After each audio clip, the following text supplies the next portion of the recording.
जय जय संतोषी माता। प्रणाम भक्तजनों।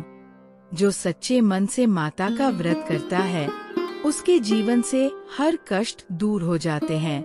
आज हम सुनेंगे संतोषी माता की एक ऐसी अनसुनी कथा जो बहुत कम लोगों को पता है। एक ऐसी कथा जिसमें है आस्था, परीक्षा और माता की असीम कृपा की सच्ची झलक। बहुत समय पहले की बात है। एक गरीब ब्राह्मण दंपति के 7 बेटे और 7 बहुएं थीं।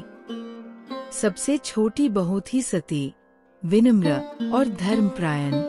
वह माता पिता समान सास ससुर की सेवा करती, घर के हर काम में लगी रहती, लेकिन फिर भी उसे ताने मिलते।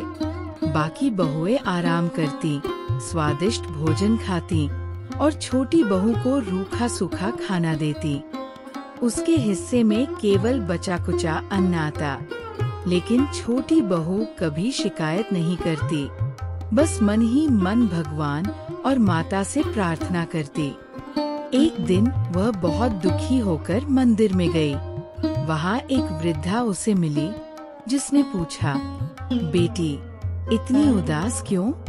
छोटी बहू ने कहा, माँ, मेरी सेवा का कोई मोल नहीं, जीवन में सुख नहीं, सम्मान नहीं।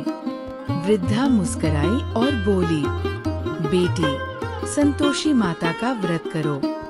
हर शुक्रवार व्रत रखो, बिना नमक और बिना खटाई के। कथा पढ़ो, 8 शुक्रवार बाद अर्घ्य दो और गरीब बच्चों को गुड़ और चने का भोग बांटो। माता बहुत जल्दी प्रसन्न होती है। संतोषी माता का व्रत आरंभ हुआ। हर शुक्रवार छोटी बहू श्रद्धा से व्रत करती, कथा सुनती और गुड़ और चने का भोग लगाती। लेकिन जब घर वालों को ये बात पता चली तो बड़ी बहुओं ने एक षड्यंत्र रचा। 8वें शुक्रवार जब छोटी बहू ने बड़ी श्रद्धा से व्रत पूरा किया और भिक्षा देने बैठी, तो बहुओं ने बच्चों को नमकीन खटाई वाला भोजन भेजा। छोटी बहू को पता नहीं चला, लेकिन जैसे ही बच्चों ने नमक खा लिया, माता नाराज हो गई। उसी रात छोटी बहू को स्वप्न आया। संतोषी माता बोली, बेटी व्रत टूट गया, मन से किया था पर अज्ञान में भूल हो गई। अगली बार पूरे नियम से करना। छोटी बहू ने फिर से पूरे नियमों से व्रत किया, बिना नमक, बिना खटाई और खुद जाकर गरीब बच्चों को भोग बांटा।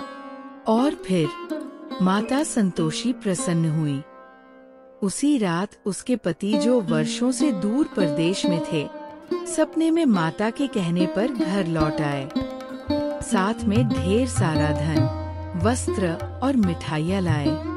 बदली हुई स्थिति देखकर घर वालों को अपनी गलती का एहसास हुआ। अब छोटी बहू का स्थान सबसे ऊंचा था। सभी उसे मान सम्मान देने लगे।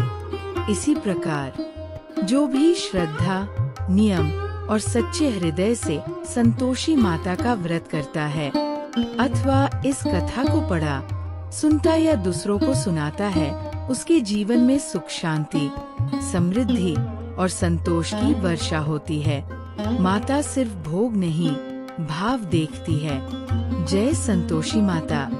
अगर आपको ये कथा प्रेरणादायक लगी हो तो चैनल भक्ति आलोक को सब्सक्राइब करें, वीडियो को लाइक करें और कमेंट करें। जय संतोषी माँ। संतोषी माँ सबकी मनोकामनाएं